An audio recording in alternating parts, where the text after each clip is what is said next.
Yes, good morning, good afternoon, good evening, wherever you are in the world, Tottenham fans, football fans, and I suppose Arsenal fans. It's the North London Derby week. My question to you is this. It's simple.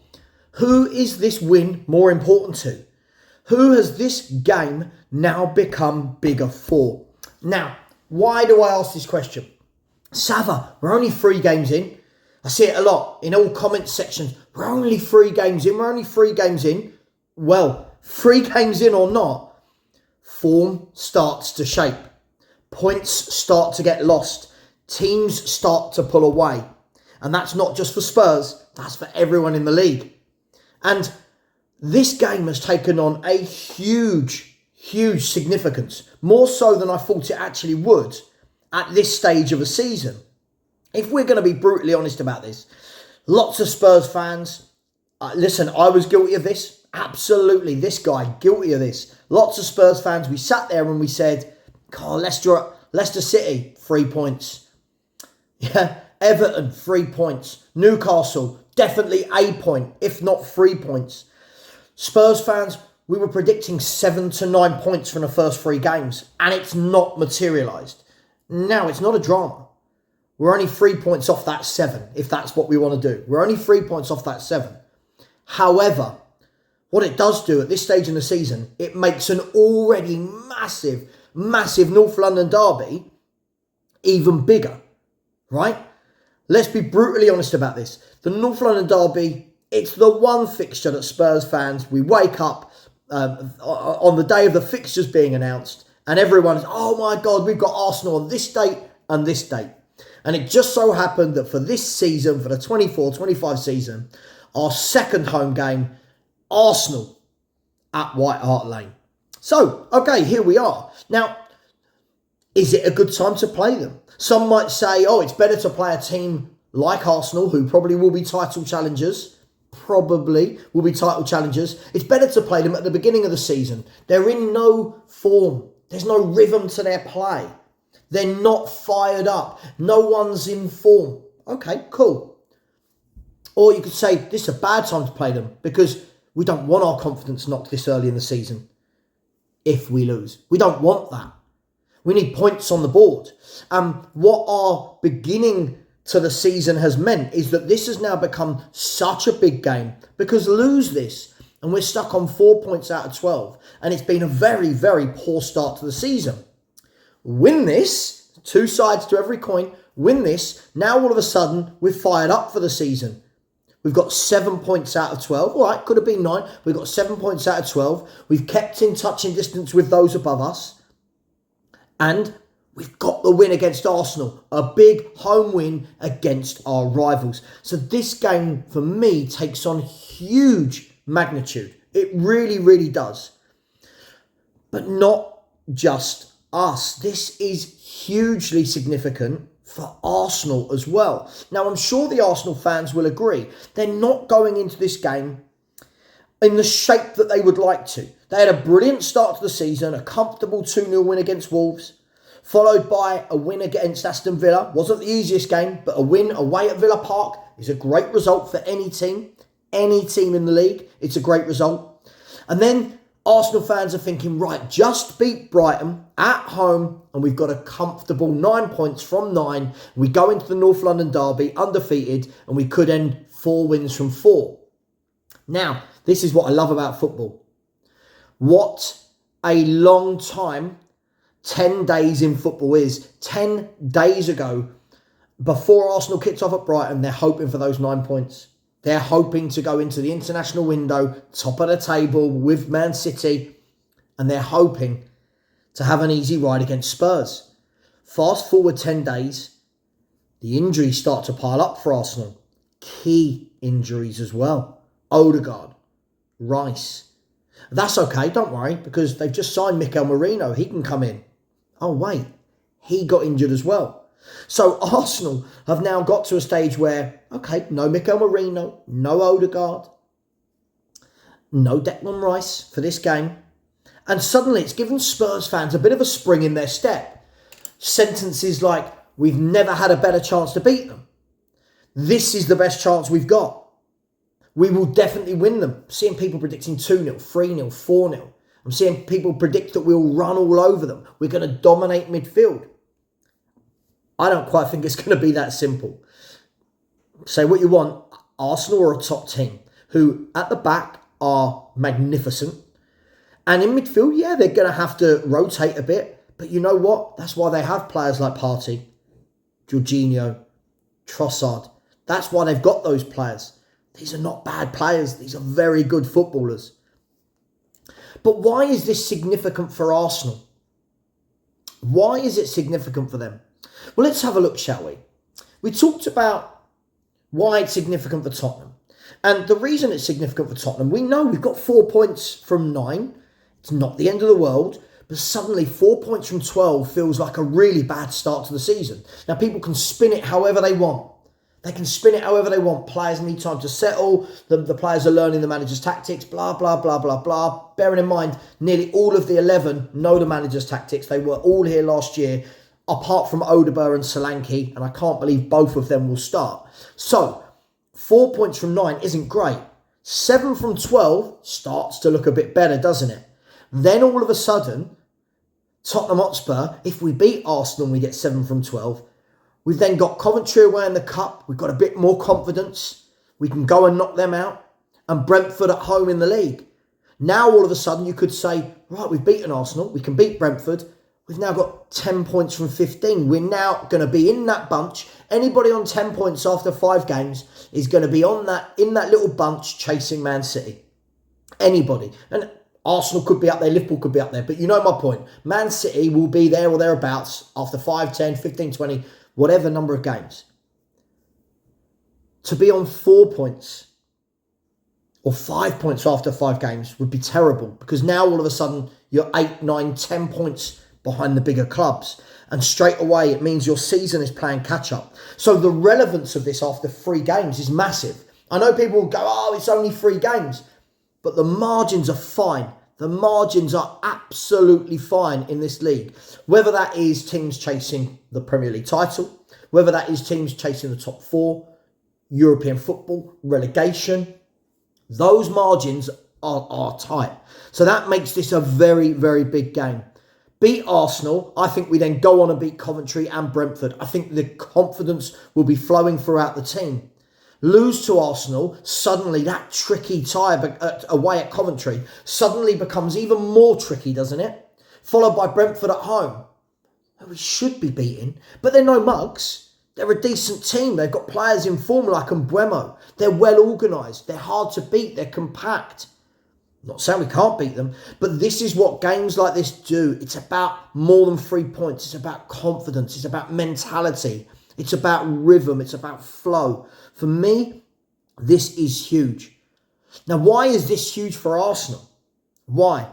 Because Arsenal have a very tough run. Arsenal play Spurs away this weekend. Win it, they're on cloud 9. Lose it, suddenly they're now 5 points behind Man City, who probably will beat Brentford. But we'll come to the other teams in a minute. They then go to Atalanta midweek away. They go to Atalanta in the Champions League. Tough place to go, as Liverpool found last year. Atalanta, no mugs. Not saying Arsenal can't win it, but it's a tough, tricky away tie in the Champions League. It's a tough European away day. And then follow that, they've got Man City away. Man City at the Etihad. No one wants to play Man City at the Etihad, do they? Nobody. It's tough. No one wins there. I mean, I think I saw a stat the other day, they've lost something like 1 in 50 there or something ridiculous. I can't remember exactly what it was.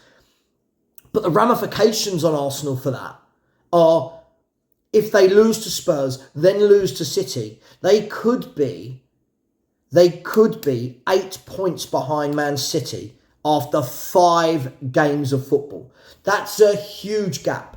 How many clubs can close an 8-point gap on City?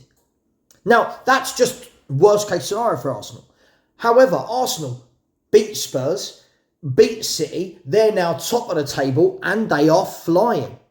So this game has huge ramifications for both clubs so early on in the season. And that's why I always say, when I keep seeing people going, it's only 3 games, No need for meltdown. First of all, the word meltdown I think is silly. People can have an opinion without it being a meltdown. For me, this is massive.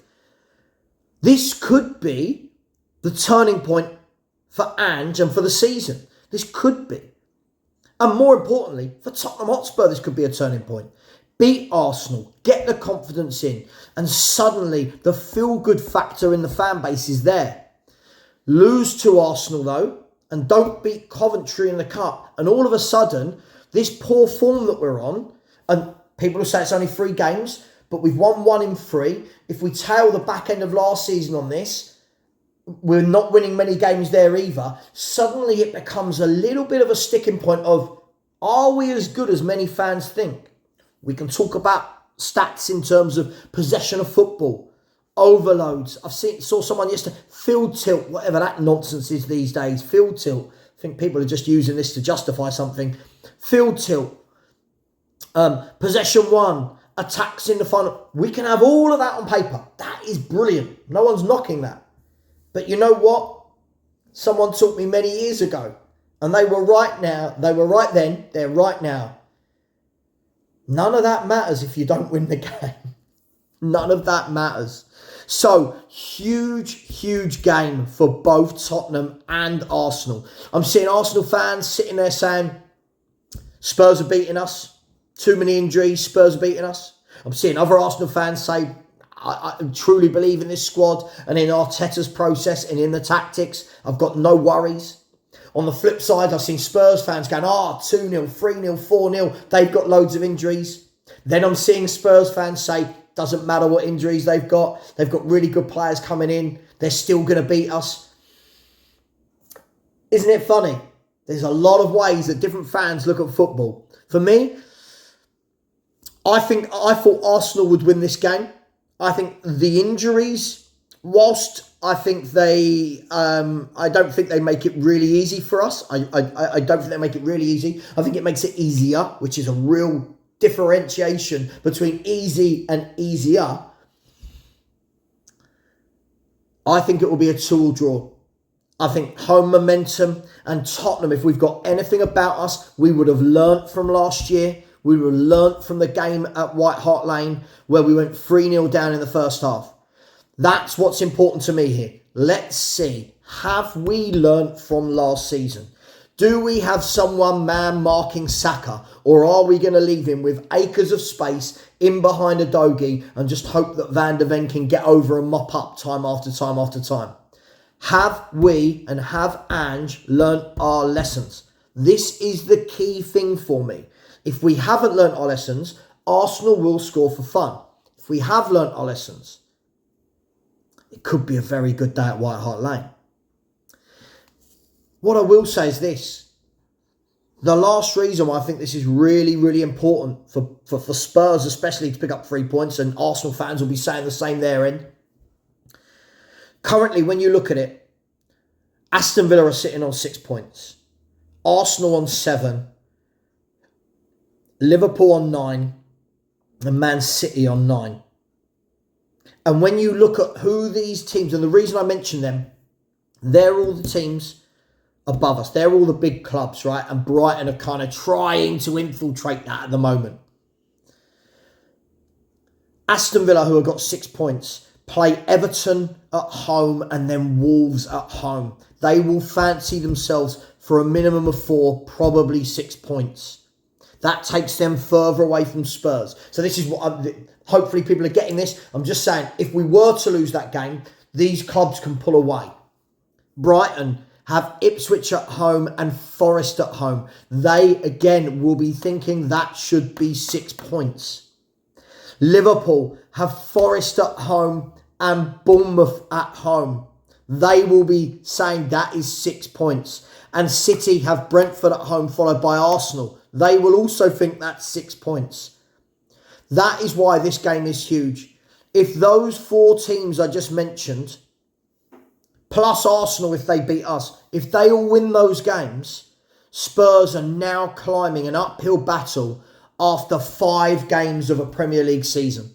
That is why when people say it's only 3 games, I think sometimes stop, take a back seat Actually look at the facts. Actually look at the fixtures that are coming up and realise that it's so much more than about 3 games. Look at the teams around us, who they've got to play, what they've got for momentum.